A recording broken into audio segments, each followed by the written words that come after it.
Okay, I think this is recording and hopefully you can hear me okay. Today I'm in Home Park. Very far journey to get here. It's about a 5-minute walk. I'm lazy. Today I'm going to be testing the 500mm f8 Albinar lens. I think it's made in the 70s, 80s. Very simple design, a very basic lens really. But if you put the work in, you can get some good results. So let's see what we can find today. The main reason I came here today is because there's some herons and there's one right over there, which I'll show you on camera shortly. But yeah, let's see what we can get with this lens today. Yeah, I'll keep saying and yeah. So I'll be honest, not all the photos are going to be taken today because I have had this lens since May, so I've had a good chance to test it out. And here you go, here is said heron with the 500mm punched into crop mode, so this is technically a 750mm, but it's a good example to see what the image quality is like.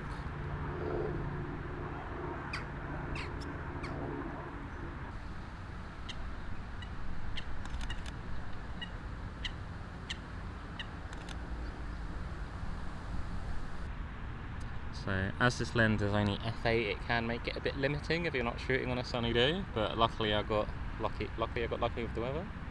Yeah, words.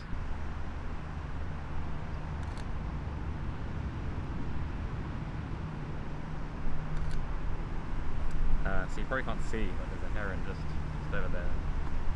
Just right there. Heron. Can you hear me? I assume you can hear me. I don't know how flattering this angle is. So I've had this lens since about May, so I have tested it quite a lot in Home Park. There's some cygnets just over there, but they're almost fully grown now, but let's cue some videos of them. So here's the swan family back in May when I first got the lens, and you'll see in the pictures coming up, they've grown up a lot since. So I think this shot's a little hazy because I have got the tripod and the lens quite low down to the ground and I'm shooting through long grass, but even still the image is pretty clear. Being such a long focal length, it is very hard to keep it steady, but if you use a good solid tripod you can get some great shots, so I think it works pretty well for video. So I wasn't able to find lots of information on this lens online. It's one of the old obscure camera manufacturers back in the 70s or 80s, but I got my lens for 20 quid on eBay. But if you type in 500mm f8, there's lots of different alternatives and they all look very similar, so I imagine you'd get similar results as well.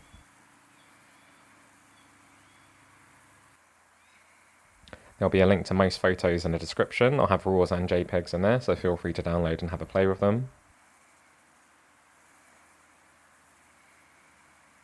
And here's one of the cygnets almost fully grown now. And here's a picture of a seagull, looking a bit grumpy.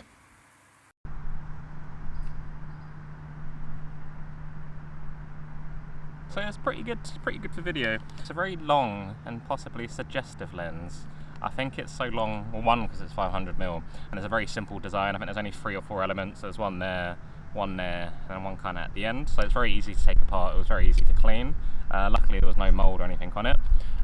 You've got to put the work in, but I'll show you some before and afters. But it's a good lens. It's capable, shall we say that.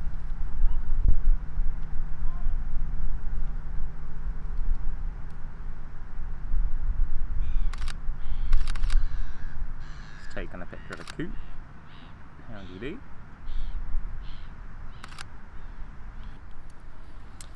Yeah, so I am happy with this lens. You can definitely get some good results. I'm using it on the A7 today, which I've got most of my shots on, but in the video there'll be some on my A7R, which I've got 42 megapixels. So it's a good test to see just like how it works on a high megapixel camera. You can set the aperture, you can limit it. So if you only want it to go from f8 to f11, you can set that. Or if you want to have the whole aperture range, put it to 32, and then you can switch between the two. Can you see that? So aperture's nice, quick and easy, no hard stops, but it's nice and smooth to do it. The only thing I don't like is the minimum focus distance. It's quite far, it's at least 3-4 meters away, so yeah, it's great for wildlife, but if you've got anything close to you, you're not going to be able to focus up close, so that is one downside really. Yeah. Oh, was that a heron? Alright, so I'm going to attempt to get a heron in flight with this lens. It might be a bit of waiting, but we'll see what we can get. Bit windy still, hopefully you can hear me. So about 2 minutes after saying I'm going to try and get a picture of it in flight, I got one of it in flight. here. Good luck today, very good luck. Just over there. Can you see it? No, probably not an angle. Let me change the camera. We're flying. Look, here's another shot. Don't know how I did that. Pure luck. Skill, 1 out of 10. Luck, 10 out of 10.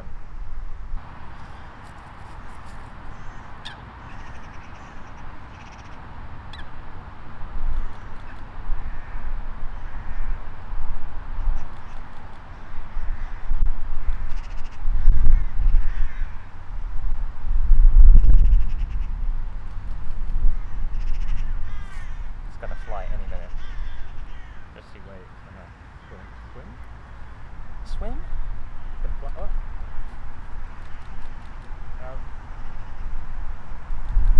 Yeah, lucky it didn't fly off because I would have missed that. Oh wait, it's gonna fly in a second. I'm ready.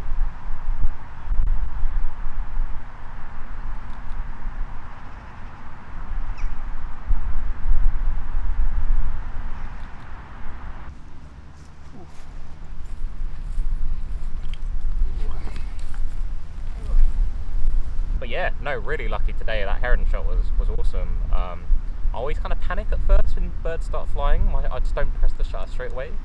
I don't know what it is. I'm just like, oh, it's flying. Finger, do something. And then eventually I take it. But yeah, no, got some very useful shots. Here's the before.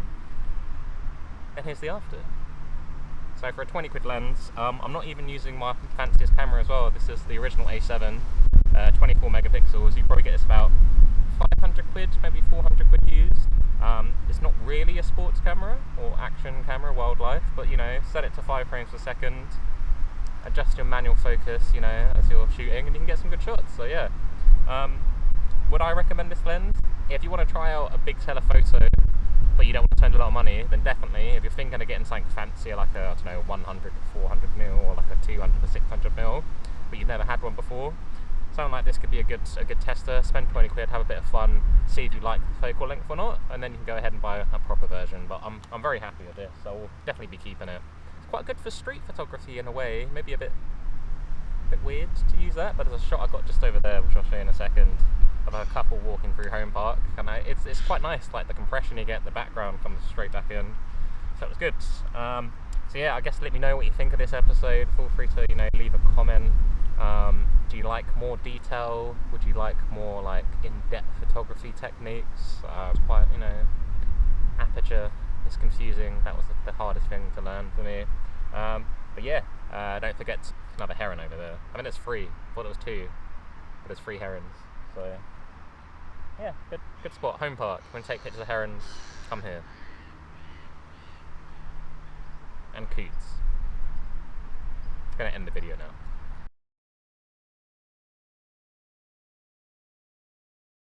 I've been here for the past few months. I've been watching them growing up, so there'll be some videos kind of entwined. Oh, YouTube, man, this is hard. I can't be bothered. What am I meant to write a script and pre-plan? I don't do that. All right, let's start again. What are we thinking of this angle? This is a good angle. Quite like the backlight, sun behind me. Ooh, little sun star.